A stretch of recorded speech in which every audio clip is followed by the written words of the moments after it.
Hi friends, welcome back to our channel. അബായയ്ക്കും modest വെയറിനും ഒക്കെ പറ്റിയ ഒരു വെറൈറ്റി ആയിട്ടുള്ളൊരു സ്ലീവിൻ്റെ കട്ടിങ്ങിൻ്റെ സ്റ്റിച്ചിങ്ങിൻ്റെ വീഡിയോ ആയിട്ടാണ് ഇന്ന് ഞാൻ വന്നിരിക്കുന്നത്. യൂട്യൂബിൽ ഇതുവരെ ഇങ്ങനത്തെ കട്ടിങ്ങിൻ്റെ സ്റ്റിച്ചിങ്ങിൻ്റെ വീഡിയോ ഇല്ലെന്നാണ് എൻ്റെ തോന്നൽ. ഉണ്ടെങ്കിൽ നിങ്ങൾക്ക് കമൻറ്റ് ബോക്സിൽ പറയാവുന്നതാണ്. ഇത് സ്റ്റിച്ച് ചെയ്തപ്പോൾ എനിക്കിത് ഈ വീഡിയോ യൂട്യൂബിൽ അപ്ലോഡ് ചെയ്ത് നിങ്ങൾക്ക് കൂടി ഷെയർ ചെയ്യാമെന്ന് തോന്നി. അതുകൊണ്ടാണ് ഞാൻ ഇടുന്നത്. സ്ലീവ് കട്ട് ചെയ്യുന്ന വീഡിയോ ഞാൻ ഇതിലിടുന്നില്ല. ഇത് നോർമൽ സ്ലീവ് കട്ട് ചെയ്യുന്ന പോലെ തന്നെയാണ് ഇത് സ്ലീവ് കട്ട് ചെയ്യാനുള്ളത്.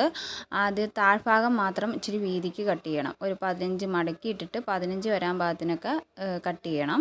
അതിനുശേഷം താഴ്ഭാഗം ഇതുപോലെ മടക്കി സ്റ്റിച്ച് ചെയ്യുക. ഇതുപോലെ ഒരറ്റത്തു നിന്ന് മറ്റേ അറ്റം വരെ ഇതുപോലെ മടക്കി സ്റ്റിച്ച് ചെയ്തെടുക്കുക. അതിനുശേഷം ഇതുപോലെ 4 ഇഞ്ച് വീതം മുകളിലേക്ക് അടയാളപ്പെടുത്തി കൊടുക്കുക. സ്റ്റിച്ച് ചെയ്ത ഭാഗത്തു നിന്നും മുകളിലേക്ക് വേണം അടയാളപ്പെടുത്താൻ. ഇതുപോലെ ഉൾഭാഗത്ത് വേണം നമ്മൾ അടയാളപ്പെടുത്തി കൊടുക്കാൻ. അവിടെയാണ് നമ്മൾ സ്റ്റിച്ച് ചെയ്യാൻ പോകുന്നത്. ഈ വീഡിയോ ഇഷ്ടപ്പെടുകയാണെങ്കിൽ ലൈക്ക് ചെയ്യാനും ഷെയർ ചെയ്യാനും കമൻറ്റ് ചെയ്യാനും മറക്കരുത്. ആദ്യമായി കാണുന്ന ഏതെങ്കിലും കൂട്ടുകാരുണ്ടെങ്കിൽ ഇതൊന്ന് സബ്സ്ക്രൈബ് ചെയ്യാൻ മറക്കരുത്. അടുത്തുള്ള ബെൽ ബട്ടൺ അമർത്തിയാൽ ഞാൻ ഇതുപോലെ ഇടുന്ന യൂസ്ഫുൾ ആയിട്ടുള്ള ഒരുപാട് വീഡിയോസ് നിങ്ങൾക്ക് കാണാവുന്നതാണ്. ഇതുപോലെ 4 ഇഞ്ച് എല്ലായിടം അടയാളപ്പെടുത്തിയതിന് ശേഷം നമുക്കിനി അടയാളപ്പെടുത്താനുള്ളത് ഇതുപോലെ 1/2 ഇഞ്ച് വീതം ഫുള്ള് അടയാളപ്പെടുത്തി എടുക്കുക. നമുക്ക് കറക്റ്റ് ഫിനിഷിങ്ങിൽ സ്റ്റിച്ച് ചെയ്യാൻ വേണ്ടിയിട്ടാണ് 1/2 ഇഞ്ച് വീതം ഫുള്ള് മുകളിലും താഴെയും നമുക്ക് അടയാളപ്പെടുത്തി എടുക്കാനുണ്ട്. പറയുന്നത് ഈ വീഡിയോയിൽ പിടിച്ചിട്ടില്ല. സ്ലീവിൻ്റെ രണ്ടറ്റത്തും 3 ഇഞ്ച് വീതം വിട്ടതിന് ശേഷം വേണം 1/2 ഇഞ്ച് വീതം അടയാളപ്പെടുത്തി കൊടുക്കാൻ. കൈയുടെ വിട്ട് കറക്റ്റ് ആവാനും തയ്യൽ തുമ്പിനും കൂടിയിട്ടാണ് നമ്മൾ രണ്ടറ്റത്തും 3 ഇഞ്ച് വീതം വിട്ട് സ്റ്റിച്ച് ചെയ്യുന്നത്. അല്ലാതെ ഫുള്ള് 1/2 ഇഞ്ച് അടയാളപ്പെടുത്തിയതിന് ശേഷം നമുക്ക് സ്റ്റിച്ച് ചെയ്തെടുക്കാവുന്നതാണ്. 2 രീതിയിലും നമുക്ക് സ്റ്റിച്ച് ചെയ്യാം. എനിക്ക് കുറച്ചുകൂടി ഭംഗിയായിട്ട് തോന്നുന്നത് 3 ഇഞ്ച് വിട്ടതിന് ശേഷം സ്റ്റിച്ച് ചെയ്തെടുക്കുന്നതാണ്. ഇതുപോലെ സ്റ്റിച്ച് ചെയ്തെടുക്കുക. ഇതുപോലെ എല്ലാം അടയാളപ്പെടുത്തിയതിന് ശേഷം ഈ സ്റ്റിച്ചിങ് ആണ്.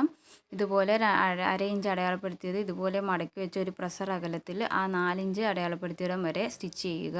അതുപോലെ ഫുള്ള് സ്റ്റിച്ച് ചെയ്തെടുക്കുക. രണ്ടറ്റത്തും 3 ഇഞ്ച് വീതം ഇട്ടതിന് ശേഷമാണ് നമ്മൾ സ്റ്റിച്ച് ചെയ്യാൻ വേണ്ടത്. തയ്യൽ തുമ്പ് നമുക്ക് ഉള്ളിലേക്ക് പോകാനുള്ളത് കൊണ്ട് ഫുള്ള് സ്റ്റിച്ച് ചെയ്ത് കഴിയുമ്പോഴത്തേക്കും പുറം ഭാഗം ഇതുപോലെ വരും. ഇനി ഇതിൽ നമുക്ക് ബീഡ്സ് പഞ്ച് ചെയ്തെടുക്കാം. ബീഡ്സ് പഞ്ച് ചെയ്യുന്നതിൻ്റെ വീഡിയോ ഞാൻ ഇതിനു മുമ്പ് ഇട്ടിട്ടുണ്ട്. അതിൻ്റെ ലിങ്ക് ഞാൻ ഡിസ്ക്രിപ്ഷനിൽ ഇടാം. കാണാൻ താല്പര്യമുള്ളവർ അത് കാണുക. ഇനി നമുക്ക് പഞ്ച് ചെയ്തിട്ട് വരാം. ഇതുപോലെ ബീഡ്സ് രണ്ട് സൈഡിലും ഇതുപോലെ പഞ്ച് ചെയ്തെടുക്കുക. അതിനുശേഷം സ്ലീവിന് രണ്ടറ്റവും കൂടെ പിടിച്ച് നമുക്ക് സ്റ്റിച്ച് ചെയ്തെടുക്കാം. ഇത്രയേ ഉള്ളൂ സ്ലീവ് സ്റ്റിച്ച് ചെയ്യുന്ന വീഡിയോ.